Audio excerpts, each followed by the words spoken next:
রংপুরে গাইবান্ধার পলাশবাড়িতে শ্রী শ্রী রাধাকৃষ্ণ বিগ্রহ ও কালী মন্দির প্রাঙ্গণে ভগবান শ্রী রামচন্দ্রের যে সুবিশাল ভাস্কর্যরূপী প্রতিমা নির্মাণ হইতেছে, সেটার তত্ত্বাবধানে আছে সেই মন্দিরেরই সভাপতি শ্রী হরিদাস চন্দ্র তরুণীদাস দাদা, এবং সেটার অর্থায়নে সম্পূর্ণভাবে আছে হিন্দু দাতাগণ এবং সেই মন্দির কমিটির তত্ত্বাবধান, এবং সেটা মন্দির প্রাঙ্গণেই হইতেছে। কিন্তু আপনি কমপক্ষে গতকালকে থেকে 50টা পোস্ট দেখছেন না যে এই প্রতিমা ভাঙ্গা ফেলতে হবে, এই প্রতিমা তৈরি হইলে নাকি সেটা এই উত্তরবঙ্গ নাকি ভারতের অংশ হয়ে যাবে। দেখেন কতটা খোঁড়া যুক্তি। উত্তরবঙ্গ যদি ভারতের অংশ হইতে হয়, এখানে তো একটা সামরিক অভিযান বা মিলিটারি এক্সপেনশন চালাইতে হবে। তো সেটার এগেনস্টে কাজ করার দায়িত্ব কার? বাংলাদেশের সামরিক বাহিনীর, পররাষ্ট্র মন্ত্রণালয়ের, সামরিক সচিবের। কিন্তু এই জন্য নাকি হিন্দুরা তাদের নাগরিক অধিকার, তাদের ধর্ম পালন করতে পারবে না।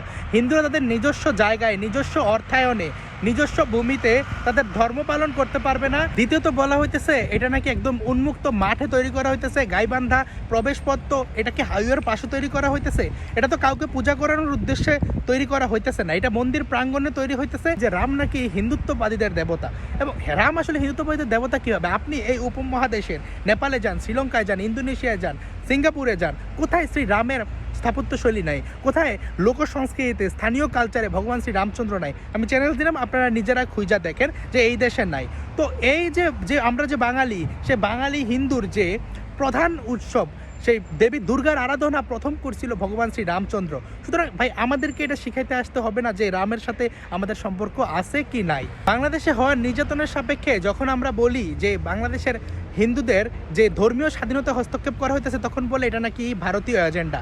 এই যে নির্মাণাধীন প্রতিমা ভাঙচুরের জন্য দেশের মৌলবাদী প্রতিক্রিয়াশীল গোষ্ঠীগুলা একের পর এক হুমকিমূলক পোস্ট দিতেছে, সেটা কি বাংলাদেশের কোনো মিডিয়া কভার করবে? কিন্তু না। কিন্তু ইন্ডিয়ান মিডিয়া যদি কভার করে, আমি আমার ধর্মীয় অধিকার রক্ষায় যদি কথা বলি, তখন হয়ে যাবে এটা ইন্ডিয়ান চুর, তখন হয়ে যাবে এটা ইন্ডিয়ান দালালি। এখন আমি আমার ভূমিতে, আমার জায়গায়, আমার অর্থায়নে আমি কেন আমার ধর্ম পালন করতে পারবো না? দেখেন, হিন্দুরা তো এখানে বাইরে থেকে আনা কোনো সংস্কৃতি ইমপ্লিমেন্ট করতেছে না, যে এটা কখনোই ছিল না, নতুন করে তৈরি করতেছে। হিন্দুরা নিজেদের ধর্ম পালন করতেছে। তারা কিভাবে ধর্ম পালন করবে সেটাও কি বাংলাদেশের যে উগ্র গোষ্ঠী আছে তাদের কাছে আবেদন করে তারপরে পালন করতে হবে ধর্ম? কিন্তু দেখেন, এই যে যারা আমার পোস্টের কমেন্টে এই প্রতিমা ভাঙ্গা ফেলার জন্য এত উদ্বাহু আস্ফালন করছে, আমি পোস্টের লিঙ্ক কমেন্ট বক্সে দিয়ে দিব, সেইখানে আপনি দেখবেন তাদের কিছু আইডিতে ঢুকলে যে কেন ভারতীয় হিন্দুরা দেববন্দিয়া কথা বললো।